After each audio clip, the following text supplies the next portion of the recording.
Alright, y'all, so today I want to kind of talk about some new Star Wars news, in particular, not really necessarily relating to any big movie news, but more talking about an article from Forbes who has a pretty reliable track record, but they basically made kind of a really interesting article talking about the reported budgets for the sequel trilogy Star Wars movies. And, like I said before, a lot of these movies were filmed in the UK, so as a requirement of that, they have to file their production budgets and tax documents, apparently, so they can get those tax credits for the movie. And they actually released documents for all three of the sequel trilogy movies, so we actually know the real budgets for these movies. This is how we found out also a few weeks ago the new Indiana Jones movie budget, which was insane. But if you thought that was bad, the Rise of Skywalker's budget was insane. Now, personally, Rise of Skywalker is the worst in the sequel trilogy for me. I really do not like that movie. I think it fails on many different levels.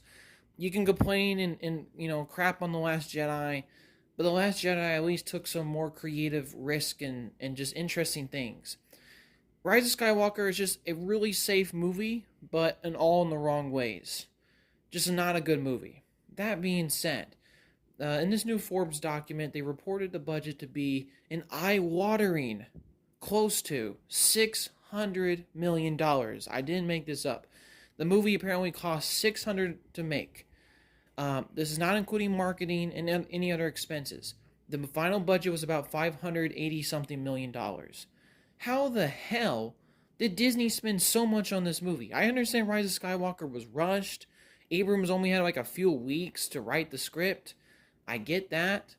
But what were they spending so much absorbent amount of money on? And if you have a budget that big, how are you supposed to generate any kind of profit from it in a theatrical run? I get it, the movie did make like over $1 billion, so my best guess is maybe they cracked even. I don't know.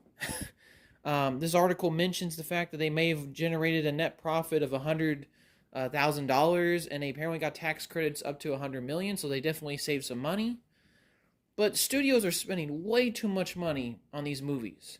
$600 million is absolutely insane and unnecessary. And like I said, the quality of the movie really doesn't even justify the budget. I would maybe understand like this was a masterpiece of a movie. It was fantastic, brilliant Star Wars movie. It wasn't. It was the worst in the sequel trilogy. So it's eye-watering, insane, and studios really need to look at how the hell what they're spending their money on, and maybe spending less so that people can actually generate profit. But that's my quick thoughts on this insane $600 million budget for Rise of Skywalker. Hope you all have a good day, and peace, y'all.